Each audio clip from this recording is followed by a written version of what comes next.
Bienvenue sur Terre, ma grande. C'est l'horreur, tu vas te régaler. Ah, c'est pas faux. Non! Non! Oh, punaise, oui! Pas ça! Non!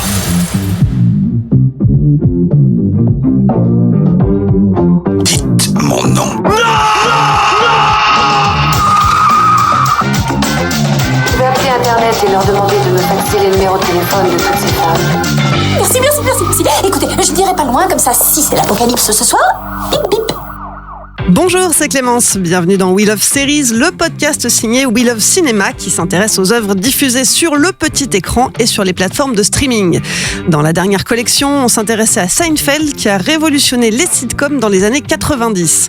Aujourd'hui, pour cette collection numéro 3, place à la série qui a marqué la dernière décennie, Game of Thrones. On est parti pour 4 épisodes bien remplis. À mes côtés, pour disséquer cette série et l'examiner sous toutes ses coutures, j'ai le plaisir de retrouver Stéphane Moïsakis. Salut Stéphane. Salut Clémence. Et Rafik Djoumi. Salut Rafik. Bonjour Clémence. Alors, comment s'attaquer à un monument comme Game of Thrones ?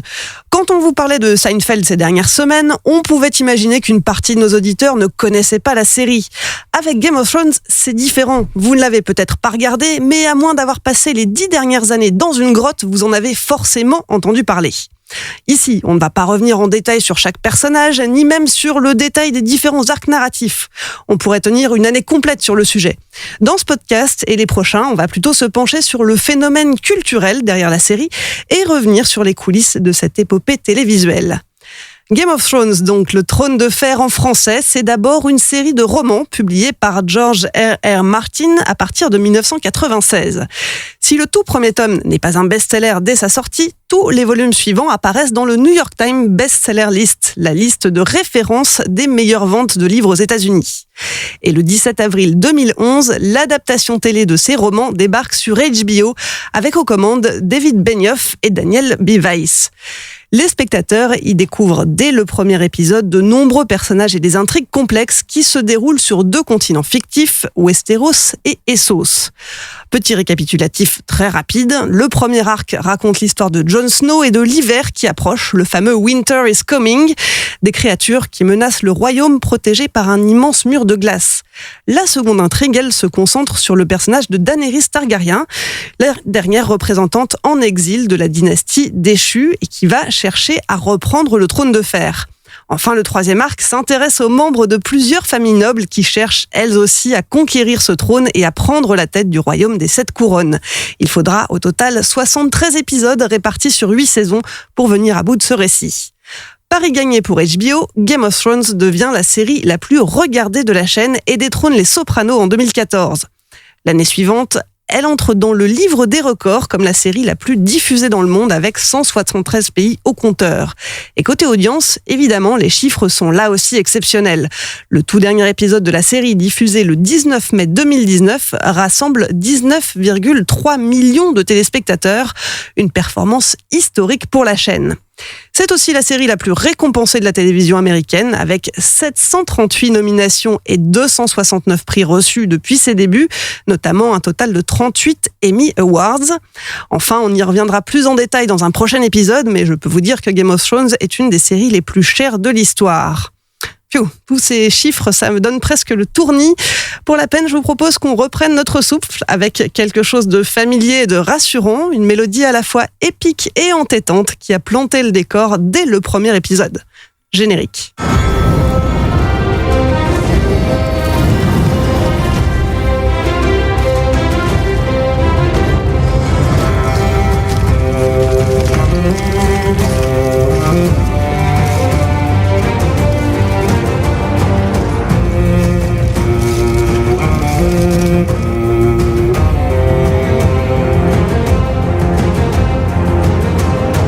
Le thème principal de Game of Thrones, il a été composé par Ramin Djawadi et c'est le moment où je laisse la parole à mes experts, Stéphane, Rafik. Ce générique iconique, qu'est-ce que vous en pensez ? Qu'est-ce que ça vous évoque ? On en plaisantait avec Rafik hors antenne, mais moi ça m'évoque un peu Rondo Veneziano, donc je suis pas super fan de la zig en soi, si ce n'est que évidemment comme on a vu tous les épisodes, forcément ça revient et c'est un thème leitmotiv. Moi ce qui m'intéresse par contre c'est le générique en soi, la construction du générique que je trouve très intéressante parce que je pense que on voit toutes la carte en fait de Westeros et de Essos. En fait, on voit les différentes factions, j'ai envie de dire, en fait, les différents clans, les différentes familles en fait qui vont s'affronter.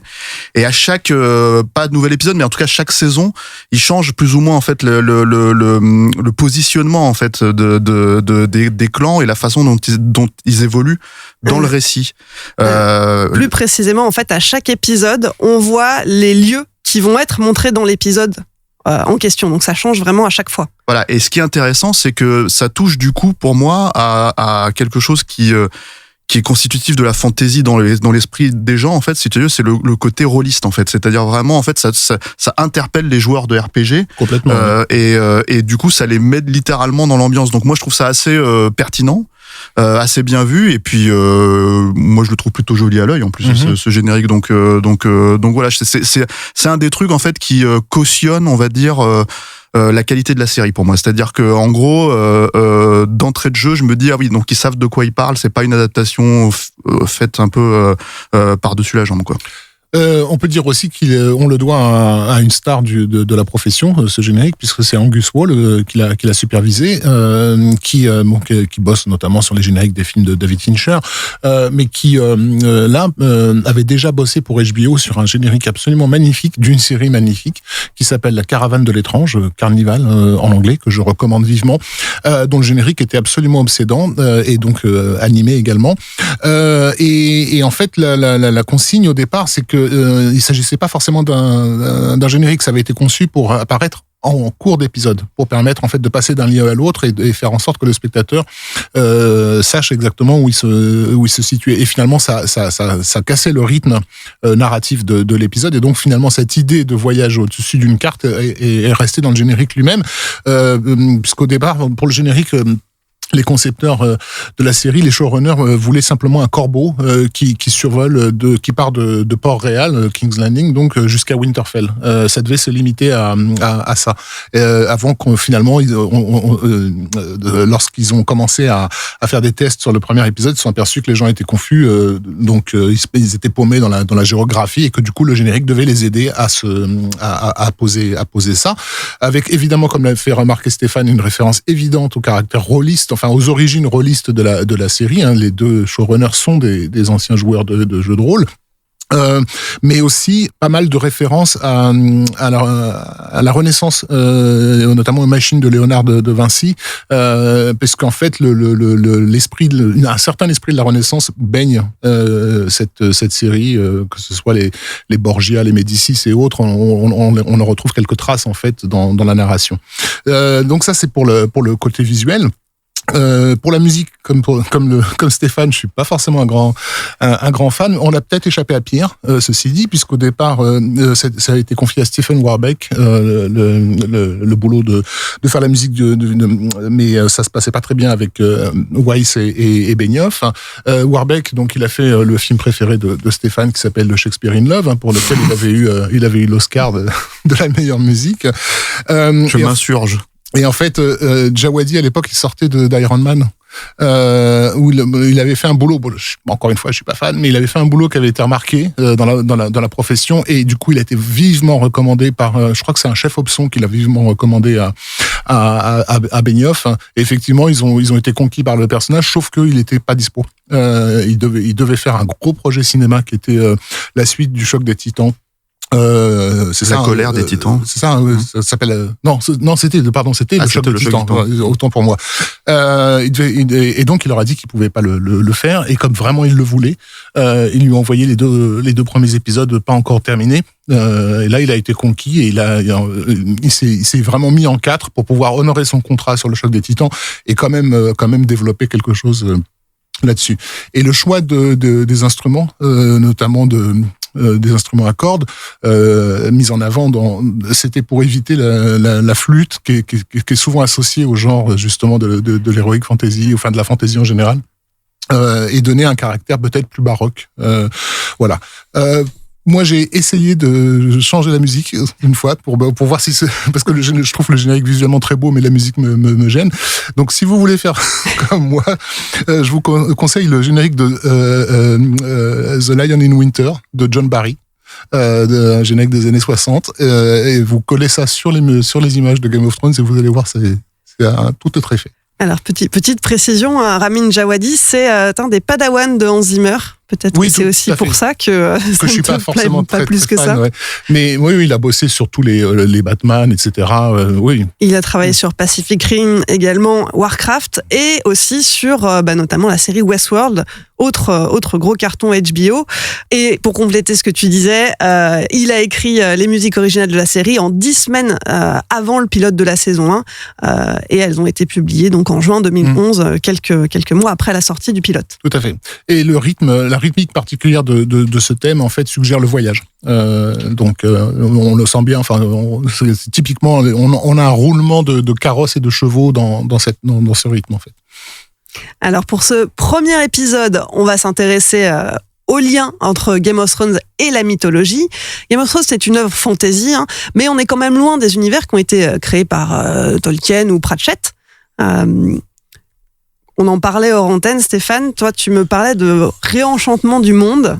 En fait, il y a une approche qui est assez intéressante, je trouve. Je sais pas si c'est... Alors, confession, dès le premier épisode, moi, j'ai pas lu les romans. Donc, je sais pas du tout... Et j'ai cru comprendre que c'était quand même assez fidèle, en tout cas dans la première partie de la série, sur ce qui se passe et tout. Mais ce qui est assez intéressant, je trouve, et c'est peut-être justement une des approches intéressantes de l'auteur, George Martin, en fait, c'est vraiment l'idée que... en fait, George Martin, c'est un geek.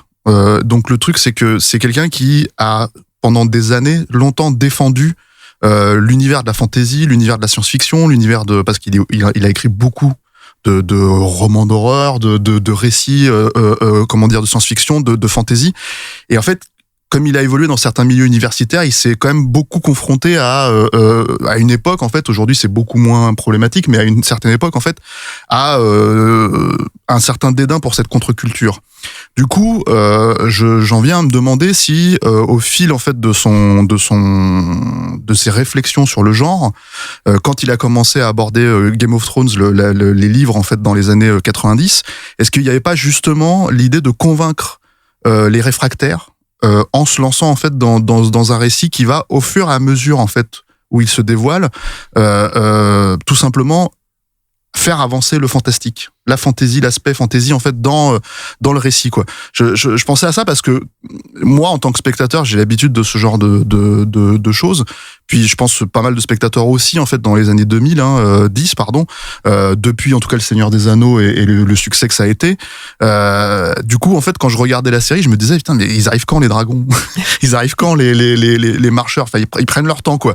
Et en fait cette réflexion là elle m'était venue en me disant mais parce que moi j'ai l'habitude j'ai pas de problème à avoir ce genre de comment dire d'éléments en fait dans un récit mythologique, mais du coup je me disais en fait il y a quand même on vit dans ce monde où ça existe, mais la plupart des gens n'y croient pas. C'est-à-dire que vraiment les 2-3 premières saisons, il y a ce truc de mais ça existe pas vraiment les dragons, ou en fait c'était il y a longtemps, qu'est-ce que vous racontez? Du coup il y a une espèce d'approche très classique, médiévale, et en fait il y a cette idée de oui c'est ça, réenchanter le monde, c'est-à-dire qu'au fur et à mesure où on avance dans le récit, il devient évident que ces légendes, ces mythes, ces dragons, ces marcheurs blancs, etc., existent vraiment. Et c'est une menace qui est là, en fait. Et oui, c'est vrai que les marcheurs blancs, au départ, sont décrits comme des créatures légendaires, mythiques, donc qui sont plutôt racontées dans des histoires pour faire peur aux enfants. Voilà, c'est ça. Et du coup, assez régulièrement, la série joue avec ces notions-là de manière vraiment, en tout cas dans la première partie, vraiment, comment dire... alors, tu peux te poser la question, est-ce que c'était dû au budget? Est-ce que c'était parce que certes c'était un gros budget, Game of Thrones quand ça a commencé, mais déjà c'était moindre que certaines séries HBO. À l'époque, il y avait par exemple Rome, je crois, c'était 100 millions de dollars la saison, il me semble, si je dis pas de bêtises. Le générique de Angus Wall aussi. Voilà. Et par contre, Game of Thrones, ils avaient commencé à 50-60, ce qui est pas mal pour une série télé, mais comme c'est quand même très ambitieux. On sentait qu'il y avait quand même des limites, à mon sens, dans les premières saisons, dans la représentation de la fantasy, quoi. Et du coup, on pouvait se poser la question de est-ce que c'était une bonne manière. Enfin, je trouve que c'était une manière plutôt intelligente, en tout cas, de jouer avec ces manques-là et de vraiment en fait les utiliser avec parcimonie en fait par exemple la naissance des dragons, ce genre de choses, etc. Et du coup en fait cette manière à mon sens d'aborder la série est très intelligente. Elle provient probablement de la littérature, de la source littéraire, mais elle est très intelligente parce que en fait d'un seul coup elle pousse des spectateurs qui seraient pas forcément intéressés par ce genre d'univers-là à s'y plonger et en fait à regarder ça, ne serait-ce que pour les interactions entre les familles, les personnages, ce genre de choses. Et en fait de progressivement te dire, en fait, oui, tu aimes la fantasy aussi, puisque regarde en fait finalement quand on te raconte ça et quand tu y amènes progressivement, tu y crois toi aussi comme les spectateurs, comme les personnages de la série, quoi.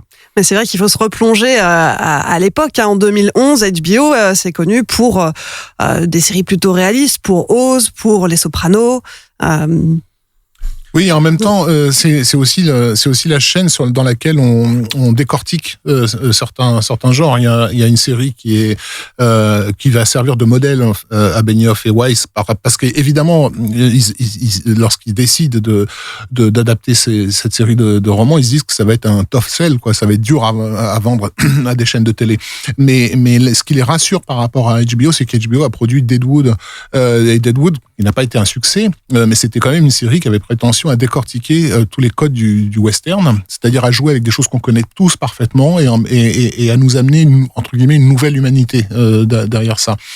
Et c'est un vrai modèle qu'ils vont se fixer dans leurs efforts d'écriture. Si ça a été possible avec le western, on doit pouvoir le faire avec la fantasy. Parce que évidemment, si eux se laissent aller à leurs instincts, on va dire, c'est pareil, hein, c'est des gros geeks. Ils ont tous les deux été longtemps sur Dungeon Master. Donc voilà, il y a tout ce passé rôliste et comment dire et de fans de littérature de fantasy,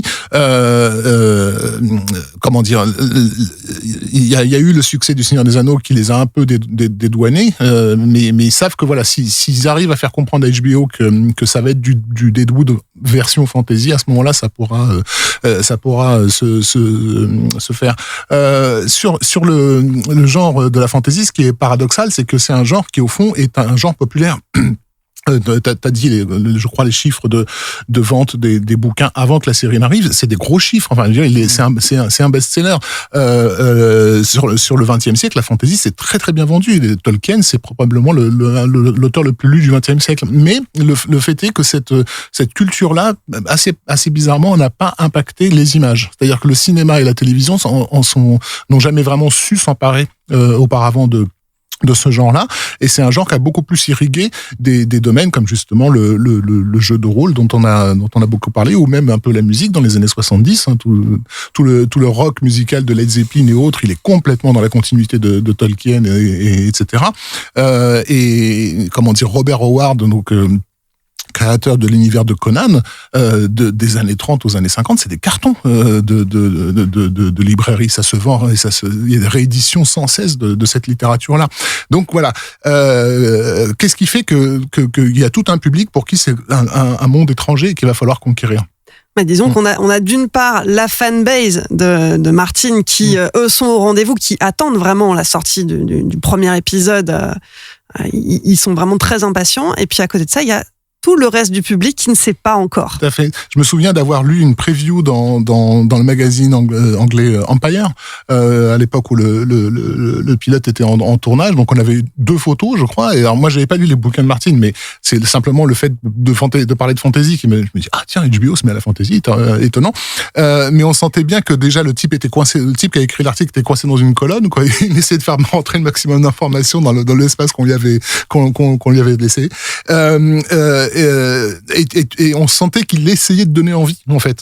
C'est drôle aujourd'hui de relire ça en se disant, ben, finalement, il fallait faire un effort pour dire aux gens, non mais ça va être bien. On vous jure que ça peut donner lieu à quelque chose. Mais ça a été évidemment une grande crainte. Par rapport à, mais ça on en parlera peut-être dans un épisode consacré spécifiquement aux showrunners, voilà, de voir comment ils ont pu convaincre Caroline Thompson à HBO de faire ça. Ouais, effectivement, on y reviendra en détail dans l'épisode 3 où on s'intéressera aux personnes derrière la série, hein, que ça soit George R.R. Martin ou les 2 showrunners, mais aussi tout le reste de l'équipe. On parlera du tournage, etc. Un petit mot quand même sur les influences à l'origine. dont découle cet univers, parce que donc Martin justement cite quand même pas mal d'auteurs. Il parle de Tolkien, il parle de Tad Williams et de Maurice Druon. Oui. Tout à fait, Maurice Druon, donc auteur français des Rois maudits, qui a elle-même donné lieu à une série que je pense que la génération actuelle ne connaît pas, mais qui a fait les belles heures de la télévision dans les années 70. En fait, les deux socles, on va dire narratifs pour George R. R. Martin, c'est effectivement les Rois maudits et la guerre des deux roses, qui est donc donc les Rois maudits, c'est une fiction. Hein, on imagine voilà après la chute des Templiers, il y a eu une malédiction qui est pesée sur les rois de France. Alors que la guerre des deux roses, c'est pour le coup quelque chose de documenté. Et donc c'est cette guerre, on va dire cette guerre de deux grands clans, de deux grandes familles qui a mis à feu et à sang l'Angleterre, qui mettait donc c'était la famille des York et des Lancaster, qui vont donner en fait les Stark et les Lannister, à peu de choses près, et qui a été vraiment un conflit très très violent avec beaucoup d'intrigues de palais, d'égorgements dans des couloirs et voilà. Donc typiquement le genre de choses qui fait les belles heures du roman populaire. En fait, on aime bien, voilà, dans une certaine littérature, voir des gens d'influence et de pouvoir complètement débauchés et se tuer les uns les autres. Donc ça fait partie des choses qui vont beaucoup séduire. Hein, faut pas se le cacher. Il n'y a pas que les dragons et les marcheurs qui plaisent aux amateurs de fantasy. Il y a aussi ce côté un peu dark de l'envers du pouvoir. Ouais, c'est vrai que c'est une série où on voit évidemment beaucoup de violence, beaucoup de sexe aussi. Et bon, c'est pas nouveau à cette époque-là à la télé, mais ça fait quand même partie des éléments qui vont attirer une partie du public Tout à fait. vers la série. Parce qu'il y a une chose qui est assez souvent constitutive de la fantasy et que finalement n'est pas si présente dans le Trône de Fer, c'est la question, je dirais, philologique. Puisqu'en fait, la fantasy, elle s'est beaucoup nourrie bon, déjà, c'est un genre qui est né à la fin du 19e siècle, en fait, des récits d'aventure, hein, de tous ces gens qui partaient aux quatre coins du monde et qui ont ramené des récits merveilleux, etc. Donc ça, c'était l'époque des Lords de Dunsany George MacDonald et autres, enfin, en gros, considérés comme les parrains du genre. Mais en fait, il y a eu aussi tous les travaux de philologie, c'est-à-dire d'essayer de comprendre qu'est-ce qui faisait l'identité des peuples à travers leur littérature et leur folklore. Et donc, le genre s'est naturellement nourri de tout ça. La fantasy, c'est probablement le genre qui utilise le plus le folklore populaire. Pardon. Et donc, du coup, c'est aussi un moyen pour le public moderne, quand je dis moderne, c'est-à-dire y compris au début du XXe siècle, de rester en contact avec un legs naturel de ses ancêtres. Sinon, on aurait complètement oublié l'existence de gobelins ou des elfes si on n'avait pas cette littérature qui régulièrement nous ramenait à ça. Mais et souvent, donc, du fait de cette histoire philologique, il y a comment dire, quelque chose un effort particulier qui est mis en scène, de mettre en scène des civilisations. Chez Tolkien, c'est manifeste, hein, les elfes sont vraiment décrits de façon très détaillée, de la même façon que la civilisation des nains est décrite de façon détaillée, etc. Alors que chez Martin, c'est des humains, tous. Donc, il n'y a pas de peuplades différentes qui cohabitent. On a les êtres fantastiques qui sont un peu à la périphérie. Les fameux marcheurs blancs, voilà, qui... ou les enfants de la lumière, je sais plus comment on les appelle, les enfants de la forêt. Child of Light, les enfants de la lumière. Mais le récit reste essentiellement autour des humains et il est vraiment ancré dans une forme de réalisme qui fait que ça l'éloigne finalement de son maître à penser qui est Tolkien. Je dis maître à penser parce que voilà, on s'appelle pas George R. Martin si c'est pas pour faire une référence évidente à J.R.R. Tolkien, quoi. Je crois qu'il a choisi tu m'as dit, Stéphane, son deuxième prénom à 13 ans. À l'âge de 13 ans, alors je sais pas si c'est connecté pour justement avoir ces initiales-là, mais en tout cas, c'est assez marrant, parce que ça fait très approche de geek, en fait, quand tu réfléchis, en fait, quand tu regardes ça avec le recul, quoi. Mais je sais pas si c'est volontaire. Non, oui, je pense que ça l'est, moi. Non, mais en fait, ce que je veux dire par rapport à ça, c'est que est-ce qu'à l'âge de 13 ans, il s'était dit qu'il allait écrire des grands bouquins de fantasy, voilà, qu'il a fini par écrire 40 ans après, quoi. Donc c'est ça qui est... Et donc c'est aussi un genre qui se nourrit du coup de notre histoire avec un grand H. Et donc là pour le coup effectivement La Guerre des Deux Roses va beaucoup servir à George Martin, pas seulement parce qu'il y a tous les éléments d'intrigue sympas, mais aussi comme l'a dit Stéphane pour donner une forme de crédibilité académique à ce qu'il est en train de faire. La fantasy est aussi un genre qui a été souvent mal jugé comme la SF, etc., parce que c'est un genre qui utilise beaucoup les archétypes et qui a vraiment les pieds à fond dans la mythologie, et c'est quelque chose avec lequel le monde académique se bat un peu. Enfin, je parle du monde littéraire académique. D'accepter en fait la part absolument nécessaire de l'enfant pour accepter l'existence du merveilleux, etc. dans la fiction. Ça, l'Académie a toujours un peu de mal avec ça. On est encore coincé dans le réalisme, et donc du coup faire une série de romans justement entre guillemets réalistes, c'est-à-dire où finalement il n'y a pas de héros au cœur pur, il n'y a pas de princesse, voilà. C'est aussi une façon de séduire un public qui est pas celui qui rêve de contes de fées. De contes de fées, voilà. Ouais. Bon. Mais en même temps, ouais. Non, vas-y. Mais en même temps, dans les années 70, le genre a été pas mal entre guillemets pourri, je vais dire, mais ça de bonne façon, par Michael Moorcock, qui en fait a repris tous ces archétypes typiques de la fantasy auxquels on était déjà habitué pour les subvertir en fait. Et chez Moorcock, il y avait cette tendance à faire en sorte que les personnages les plus sympathiques étaient généralement ceux qui mouraient les premiers. Ça, c'est quelque chose aussi qui va un petit peu rester chez Martin. Et j'insiste sur Moorcock parce que pour le coup, c'est un des dieux personnels de Benioff et Weiss lorsqu'ils écrivent leur scénario. À peut-être préciser quelque chose par rapport à HBO aussi vis-à-vis de la production de la série, c'est que Carnival, peut-être un peu moins, mais en tout cas Rome, c'est un petit peu resté.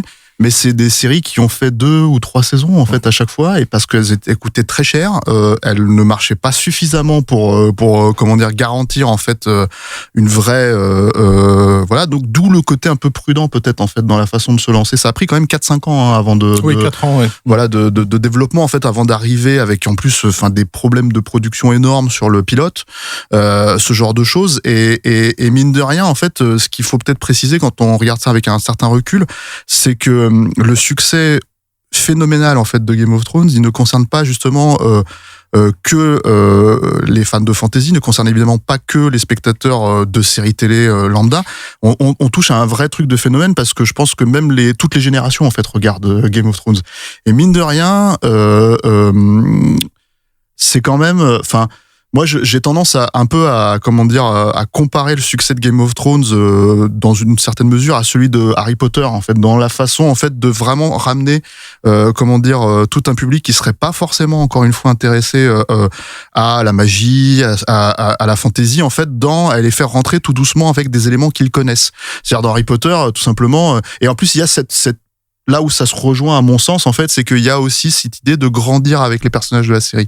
C'est-à-dire que dans Harry Potter, très clairement, on grandit avec les enfants, et je pense que si t'es un enfant qui découvre Harry Potter, qui est à peu près le même âge que au moment où les films sortent, par exemple, ou même les bouquins, il y a quelque chose de l'ordre de l'attachement personnel en fait qui est très très fort, et ça se joue aussi, moi je trouve, sur Game of Thrones, parce que mine de rien, par exemple t'as la famille Stark. Tu les vois grandir, les gamines, en même temps que, et pas que les gamines, d'ailleurs, tout le monde, en fait, en même temps que le truc. Et du coup, en fait, si tu veux, cet attachement-là est très, très fort. Et il concerne, je pense, toutes les couches, finalement, toutes les générations familiales, en fait, tout bêtement, quoi. Et mine de rien, je sais pas si jusqu'à quel point c'était calculé. C'est-à-dire, je pense que sur Harry Potter, beaucoup plus que sur Game of Thrones, en tout cas dans la confection de la série. Parce qu'une série télé, on le sait, ça peut être arrêté, du jour au lendemain, voilà, parce que d'un seul coup, ça marche plus. Alors qu'Harry Potter, je pense qu'ils avaient vraiment prévu le coup. On peut même presque dire que le succès des 2 premiers films, finalement, a garanti le reste de la franchise. Mais là, voilà, sur Game of Thrones, ils ont aussi réussi ce pari-là. Et mine de rien, c'est ce qui rend la série, quelque part, c'est ce qui lui donne un caractère exceptionnel, à mon sens. Que des séries de qualité, comme Carnival ou même Rome, n'ont pas finalement en fait dans le sillage d'HBO. Et mine de rien, je pense que personne chez eux, y compris les showrunners, y compris Martin qui lui prend son temps en fait pour écrire chaque nouveau livre, n'avait vraiment conscience que ça pouvait être possible en fait. Et ils l'ont fait quand même malgré tout. Et ça, c'est un certain exploit, je trouve. Ils l'ont fait et ça a marché, effectivement. Alors, il y a encore énormément de choses à dire. On va s'arrêter là pour aujourd'hui, mais rassurez-vous, ce n'est que le début. Il nous reste encore 3 épisodes pour aborder de nombreux autres sujets en lien avec la série. Après sa mythologie, la prochaine fois, on passera de l'autre côté du petit écran pour s'intéresser à l'impact que Game of Thrones a eu dans la vraie vie.